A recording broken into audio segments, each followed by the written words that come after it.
Howdy do, folks. This here is the old mountain man talking at you from the backside of this here lake in the hills, Arkansas. And as you can see, my buddy Little Barrel is with me here. What you doing, party head? Yep, that's my boy. Yeah, every time I start up the webcam or the cook fire, he's right there. He gotta be in on everything. That's right, ain't no right, Little Bear. Yeah, that's right. You my buddy. Yeah. Well, folks, the subject of this here video today, it just kind of varies. I want to give a shout out to a few people. First of all, my first customer on my new channel here. His YouTube name is Eddie Vest. I'm gonna keep his real name to myself for his privacy's sake. And I want to thank you, Mr. Eddie Vest, for your 3 ferro rod order. That 45 bucks came in real handy. Yep, it sure did. I had a phone bill I had to pay. Got that sucker paid off and had a little bit to spare. So I'm gonna hang on to that until I really need it. Oh, Lord of mercy. And the second thing I wanted to say here this evening was, yeah, as y'all can probably see, I got a little flame flickering back here, and if Little Bear will get himself out the way, we'll probably get a look at it. Go lay down. Thank you. Now you take a look back there. I got a sardine can, a large sardine can, sitting on top of those flames back there. And whenever those flames die down, what I'm going to do is I'm going to set my Stanley cooker, little Stanley cooker here on top of that sardine can. And the reason being is that sardine can traps a lot of the heat, focuses it on the bottom of the Stanley cooker, and that's about a 20-ounce, 24-ounce cooker there. And that sardine can turned upside down over that fire not only focuses that heat, but keeps the soot or it keeps the residue from the wood residue. Little Bear, you fart head, you just right there. I bumped right into your nose whenever I'm talking with my hand, and I quit it. Big old silly baby. You look like you got your feelings hurt. Get up here then, big baby. Good God. You're a mess. You know that? You're my mess, but you're a mess. Hey, come here. Look up here. Yeah. Kiss you on your wet nose, fart head. But anyway, as I was saying, as we all know how cookware gets whenever it gets over a flame like that, instead of hot coals, we'll wind up with residue. And as y'all can tell by the sound of that liquid sunshine hitting the tarp, we got a little bit of rain out here, which my garden is very thankful for that. Yeah. But I've got the laptop here pretty well up under the tarp, so no worries there on getting anything important shorted out. So, this Little Bear will get out of the way again. I'm going to try it for me. What is that? There is a scorpion. There's a scorpion over there. Little Bear, go eat that scorpion. I bet you that scorpion got attracted by that fire. 9 times out of 10 on a damp, cool, rainy day like today, one of them scorpions. And we got them all over here. They're about that long, 3 or 4 inch long scorpions. The 2 or 3 inch long scorpions around here, the females are the biggest. But by golly, those things, Little bear, will you go lay down, please? I hated doing that, but he can be a pain as spoiled as he is. Go in the house. Go in the house. Come on, go in the house.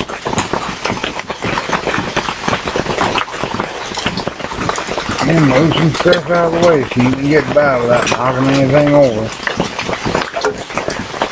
Come on, go in the house. Come on. Go in the house. Go in there and lay down in your bed. Oh Lord, that dog's a mess.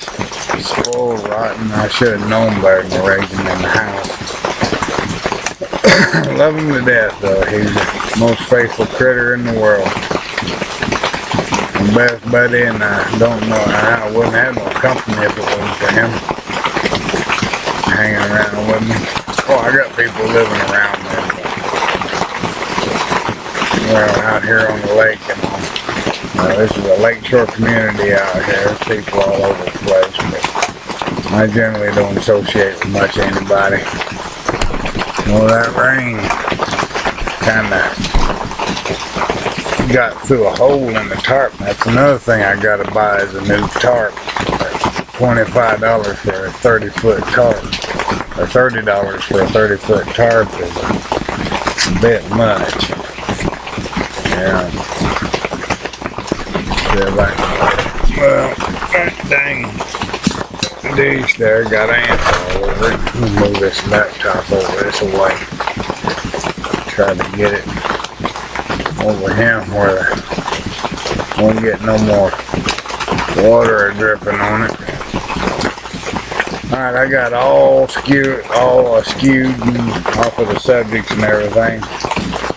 But there is another person I want to thank, or two people actually, and that is Miss Krysta Blade and the Howdy MC. And there are, there's several other people I need to thank for making videos for me and reposting my videos on Facebook and such. But I have a thank you gift, and I told this particular young woman who is very fond of knives, Miss Krysta Blade, that I would send her a cold steel Bushman bowie. And here it is. There it is. Let's see if I can get that little logo up there. Bushman. And then cold steel. Now what I really like about these knives is they're very versatile survival tools. Now you take a look up in that handle there. You can take your pole, put your pole up in there, and you got your little hole there for a fastener, like a screw or a nail. I suggest a screw around right about as long as that opening is wide.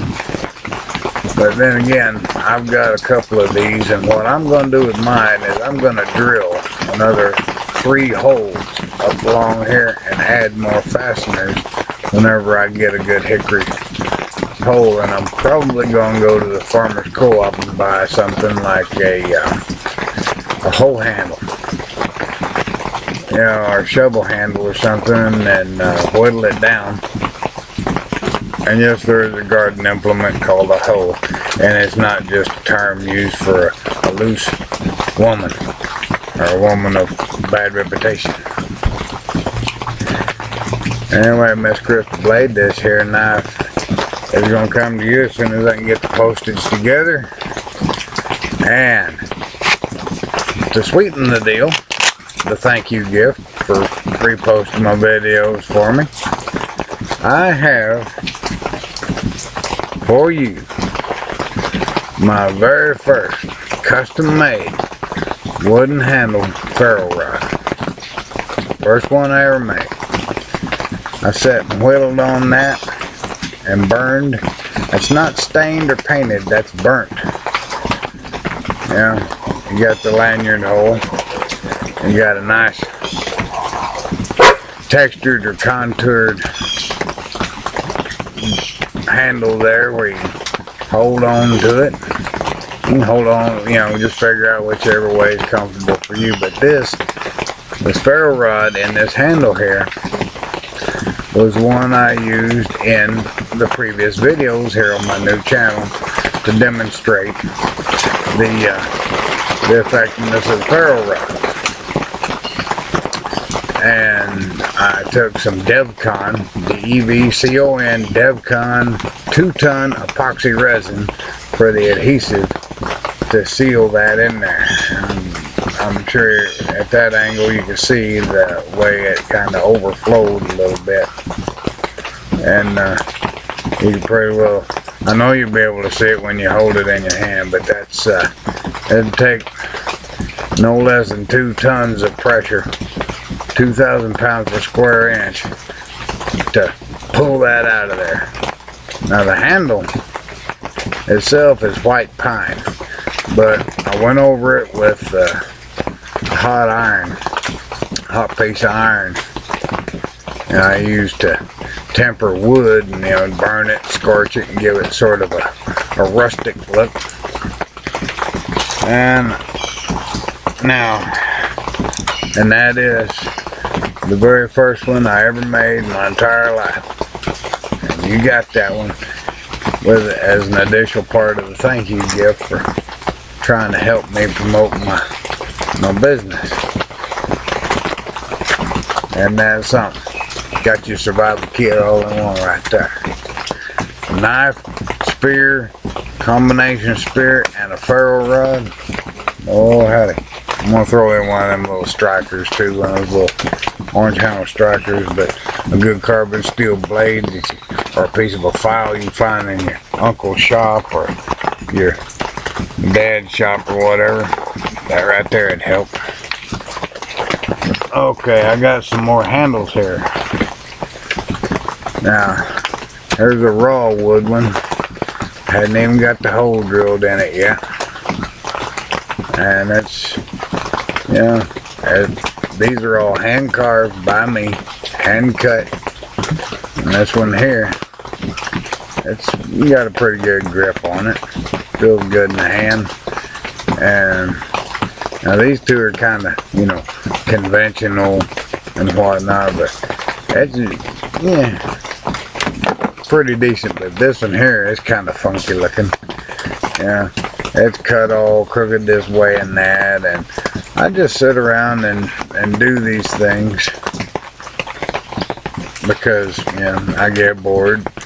Gotta have something to do. Got the hole burned in there for the ready to set a ferro rod in there and epoxy it in.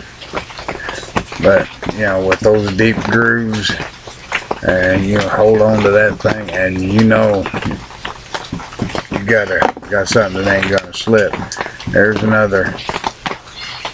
a pockmarked swirled pattern on a round handle. There's no lanyard hole in that as of yet.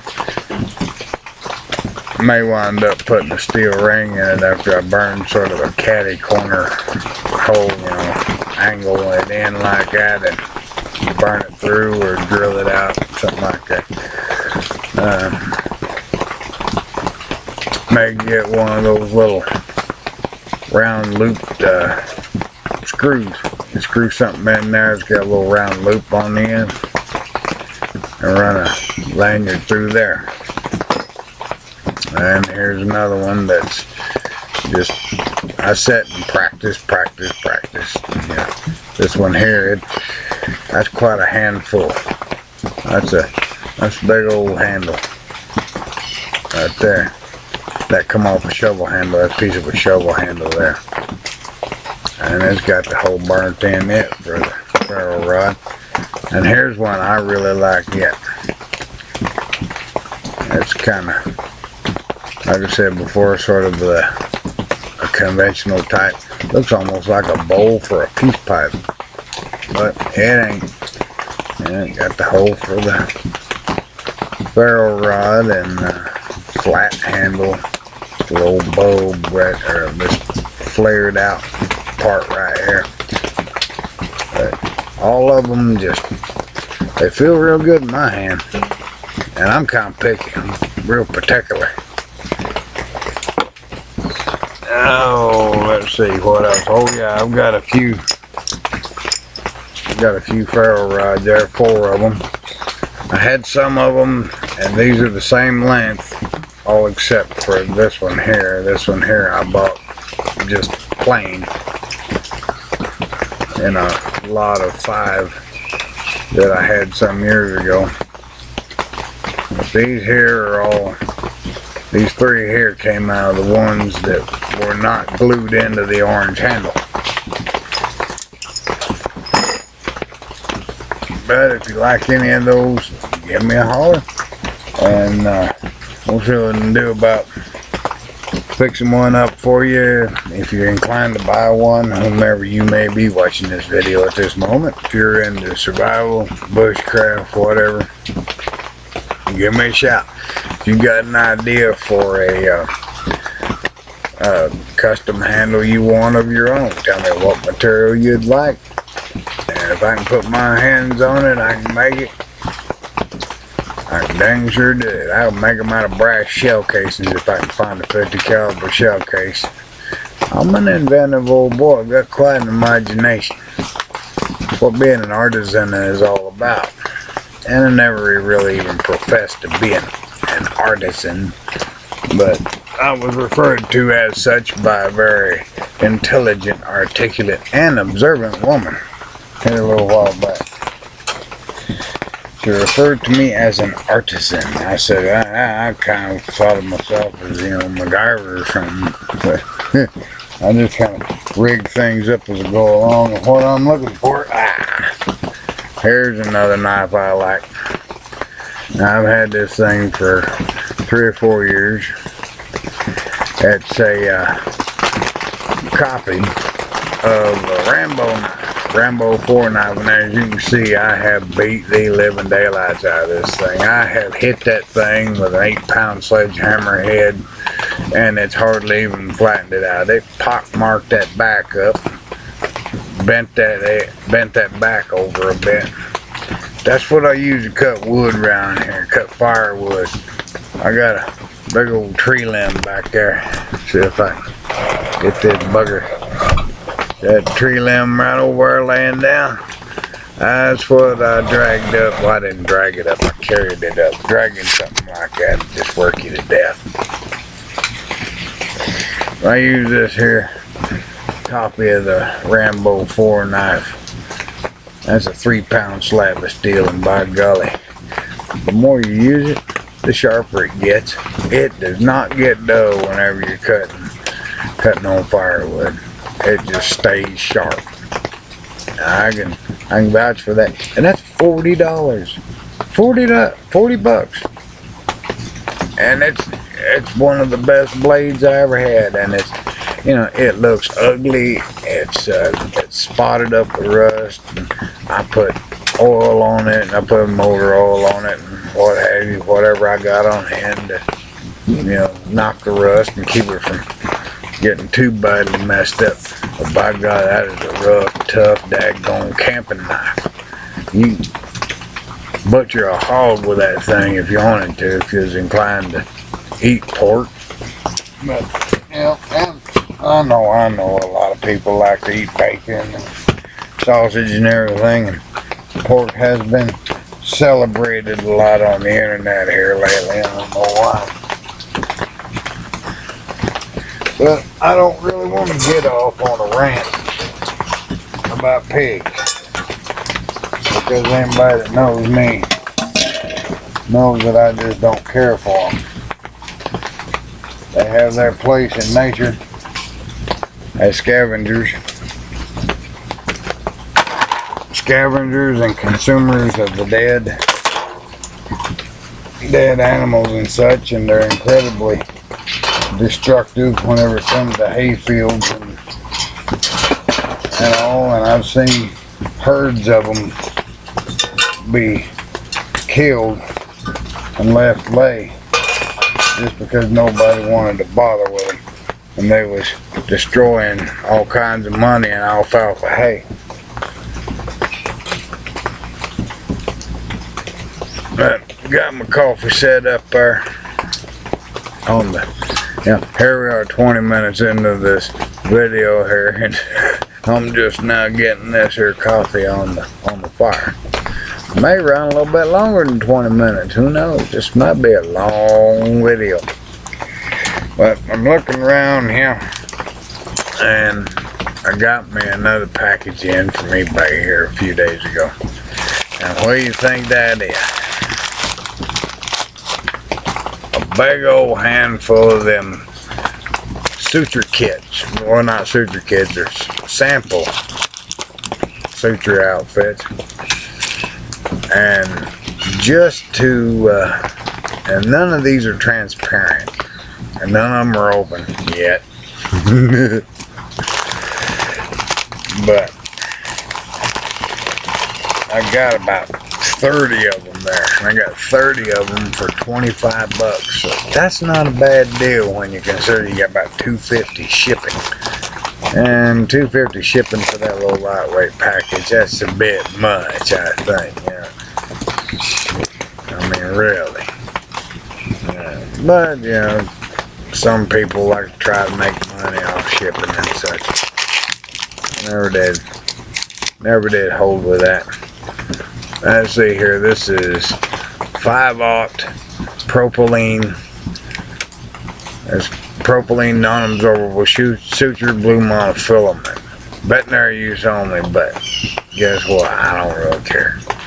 I would, if I'm cut, if I got a laceration and it needs to be sutured up, by golly, if it's a veterinary syringe or whatever, veterinary suture, I'll use it. It don't bother me, not in the slightest. Looks like a little, almost 2-pound fishing line. 2-pound test fishing line. Look at him. And by golly, if you got a, now, let's see here. Which way we go with this little thing? Boy, take a look at there. Now, put my finger up against that thing. That is, that's not real small, but it's not real big. Dadgum, that's hard to get a hold of. Take a look at that little bugger. Yeah, that right there would be, you know, like accidentally got cut with a pocket knife or something like that. Oh, about maybe a 2 or 3 inch long, 1/4 inch deep laceration. That right there would take care of it. And that right there take care of it just fine. Now, where did I throw that? Well, I'm such a litter bugger. No, it ain't. Alright, 30 inches or 75 centimeters. Well, shoot, I got a 32 inch long leg. And this is 30 inches of line. So, shoot, I could re-sterilize that with some alcohol.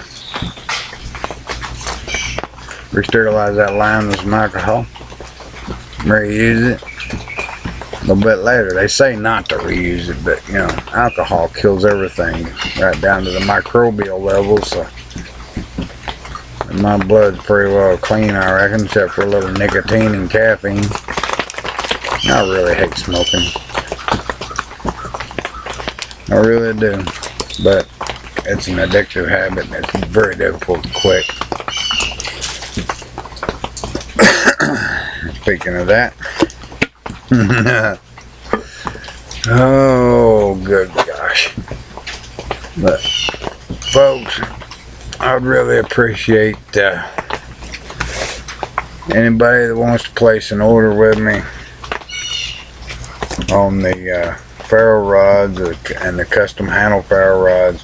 Shoot, if I run out of loose ferro rods, I'll just cut some of them orange handles off of them others and whittle you up wheel you up a handle, and if you want raw wood that's unburnt, that's fine dandy.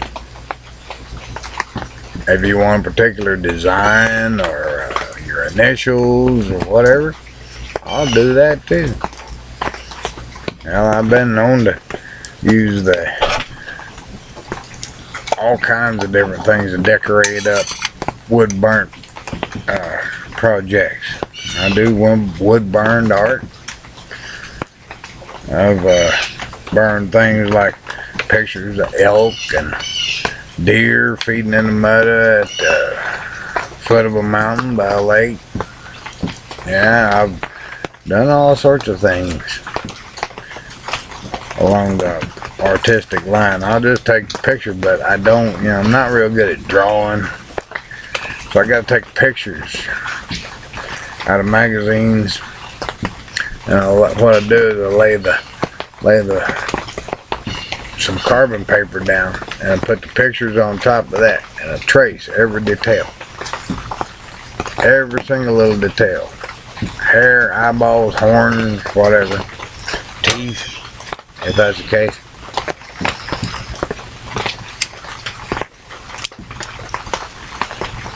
Now, got me a little string here, gorilla taped up with the big lighter. Yeah, let somebody try to take my lighter again, by golly. Yeah.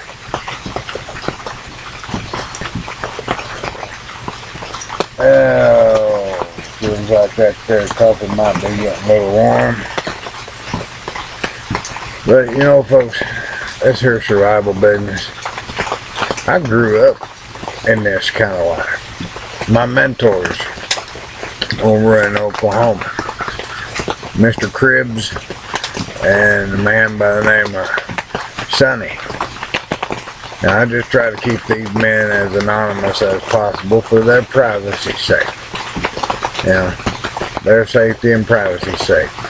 Because YouTube is a worldwide portal, and I don't want people going trying to harass these people or look them up and say, hey, would you teach me what you taught the MountainMan? Those men are quite a bit up in age these days, and they're probably a little bit less tolerant of greenhorns wanting to run up on them and say, hey, I want a survival lesson. I was just privileged enough to have them in my life as I grew up.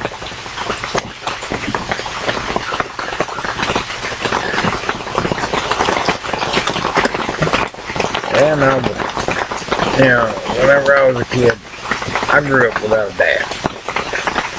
I did. The old man, he decided whenever I was age 7 years old that he taught me enough of whatever to make me a man.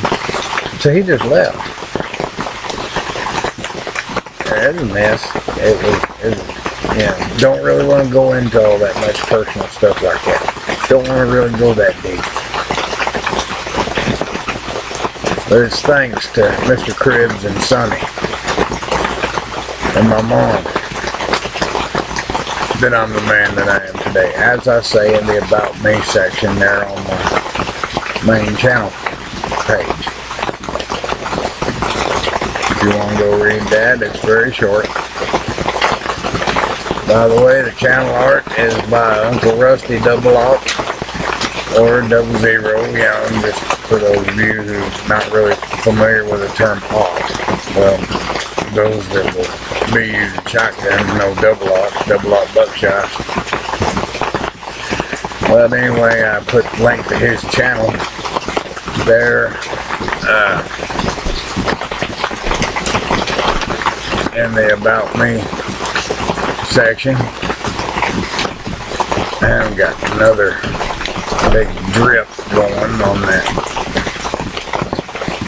coming down off that tarp. Don't run it. If it don't run my computer, it'll be a miracle. At any rate, Uncle Rusty done the channel art there with the American flag and me and Little Bear and me with the shotgun, the old hat here. And the mountains and the river in the background. Boy, that's a fucking good piece of art there, Uncle Rusty. I sure thank you a bunch.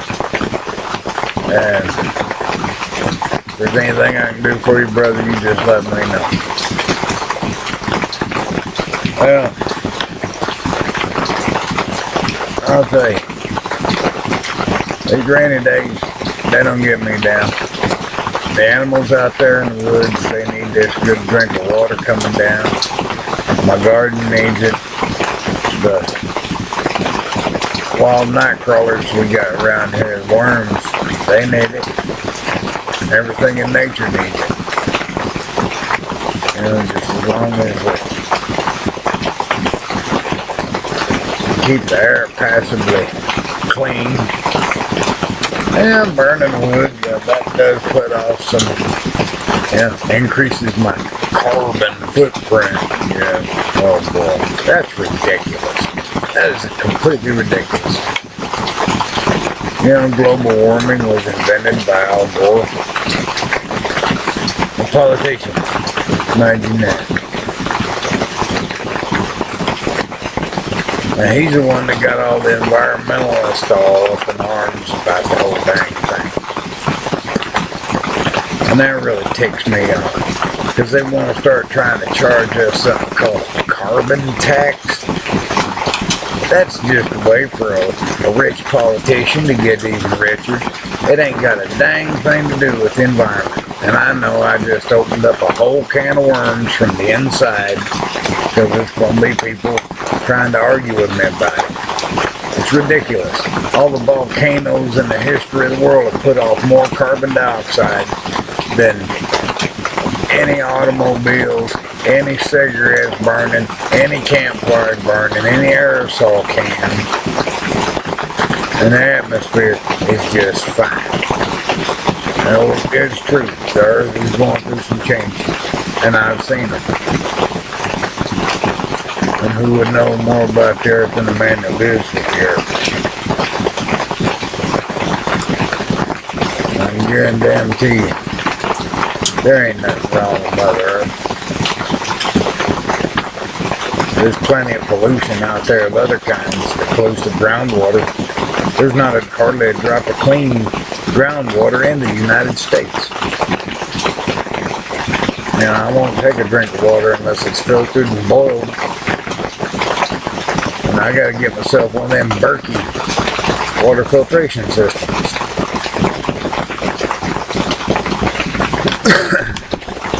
You know, it's a sight the way things are in America.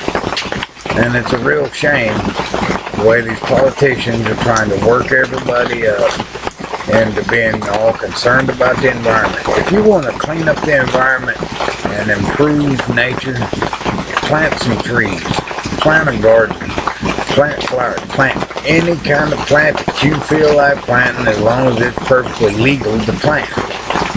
Thought I had to throw that legal thing in there just for safety's sake. You know, plant trees. Trees take in carbon dioxide and put off oxygen. We live in a symbiotic world. We are in a symbiotic relationship with the earth.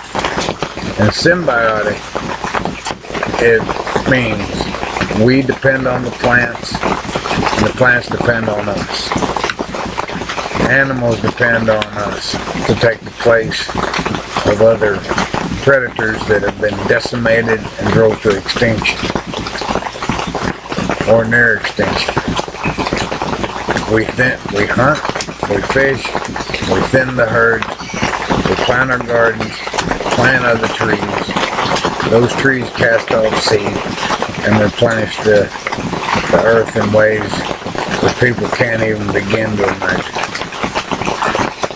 This old oak tree over here, it's got moss growing on the ground around it. It has birds nesting in its branches. You know, we're all interdependent on one another in this world.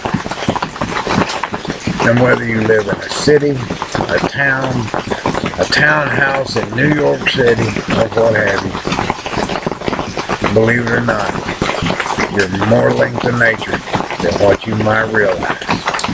Because when you go over there to the store and you buy yourself some vegetables, what do you buy? Something that's grown in the earth. buy meat from the store. That animal was raised and butchered and killed for you. And believe you me, an animal raised in captivity and those mass production yards and farms like that, they go through a lot more pain and misery than whenever I go out here hunting and make a kill shot. One quick, clean kill shot. I don't keep trophies. My way of thinking, trophies are nonsense. You want trophies?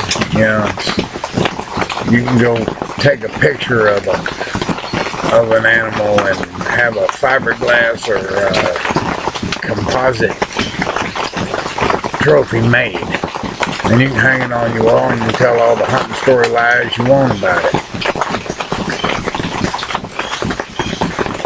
It's just a bunch of silly nonsense going out here and shooting an animal through the lungs and letting it run off to die, and then tracking it down just because you want to keep the head and the horns.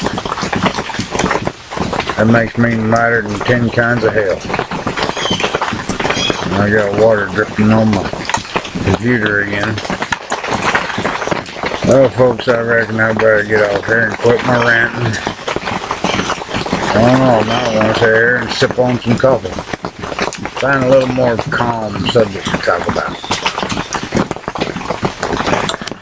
As soon as I can get the lid off here, kind of bent that thing up a tad. Perfect. Not lukewarm and not too hot. You're right.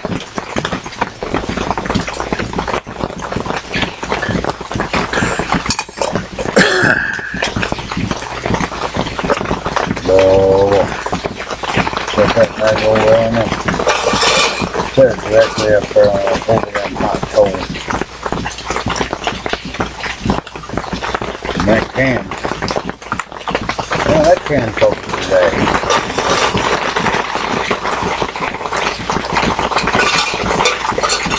Oh, man, yeah.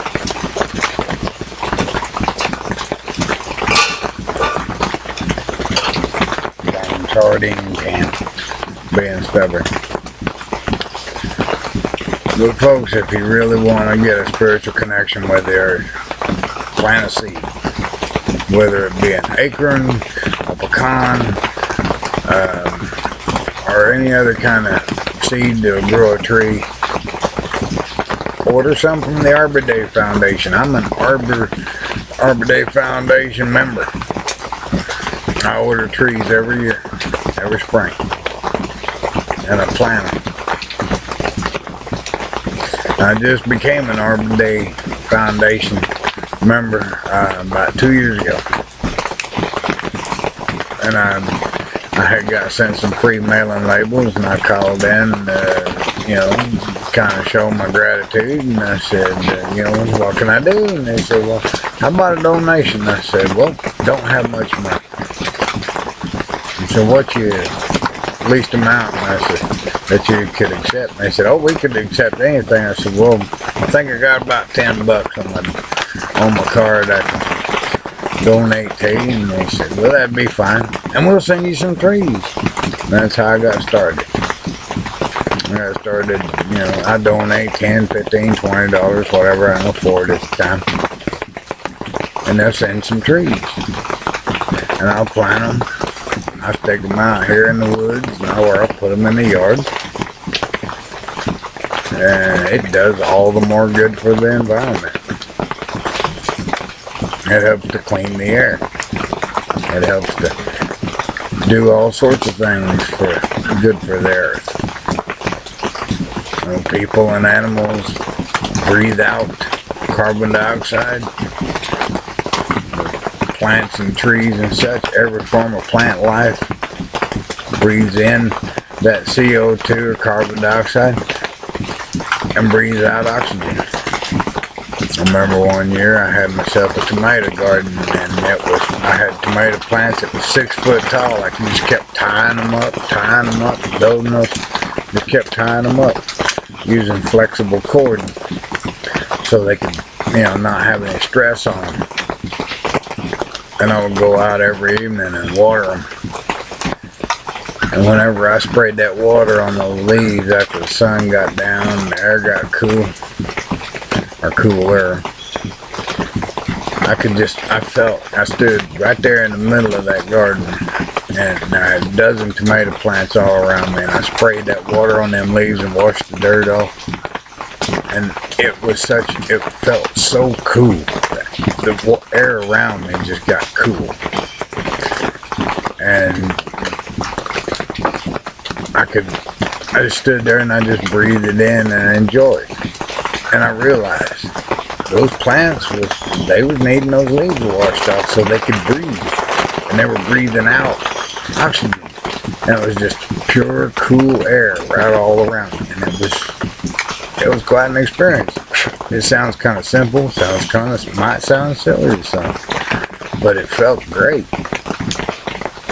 to know I was doing some good.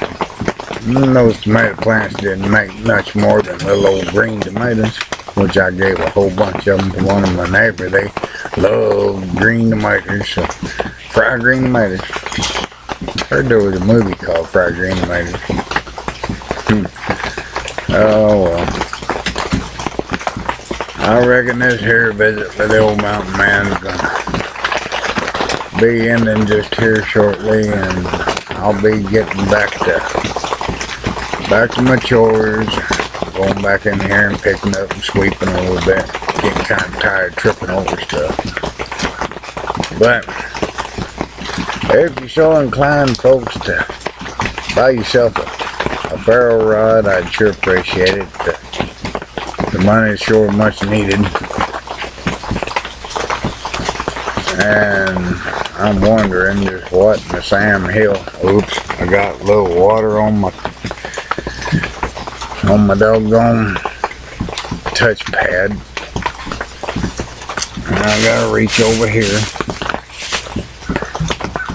get a rag. Oh boy, ain't that a sight. Well, doggone it.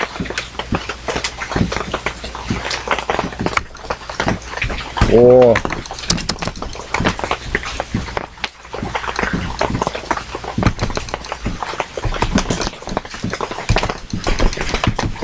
I swear. Things are just not going very well right now. Trying to do a video in the rain. Boy, I should have known better than that. Alright. Come on, cursor, move. Well, I don't know what's happening here, but I keep on goofing around, magnifying and reducing the size of the page. Okay. Sorry about that, folks. I gotta figure out how to get this cursor to move so I can shut this webcam off. Something's gone.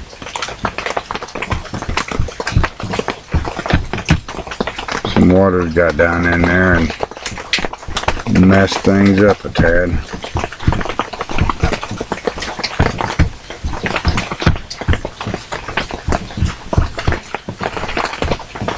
Come on now.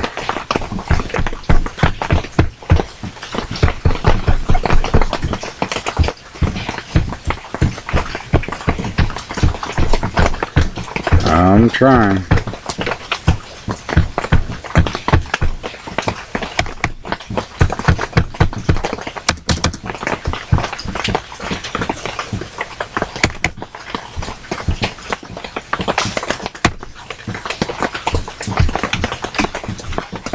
Boy, howdy, I swear. Where'd that cursor go? There it is. Getting it closer to the webcam icon there. Lord of mercy. If I can just get it up there. Alright, folks. 45 minutes and I finally got that sucker fixed. Well, as I always say, at the end of my videos, y'all take care, be good to yourselves and be good to each other. And watch out for those sheep's and wolves clothing out there that'll try to deceive you and stab you in the back. We all deserve better in this world, and each of us knows it. You know, take care now, and this here is old MountainMan signing off from the backside of this here lake in the hills of Arkansas. And take care now, and adios.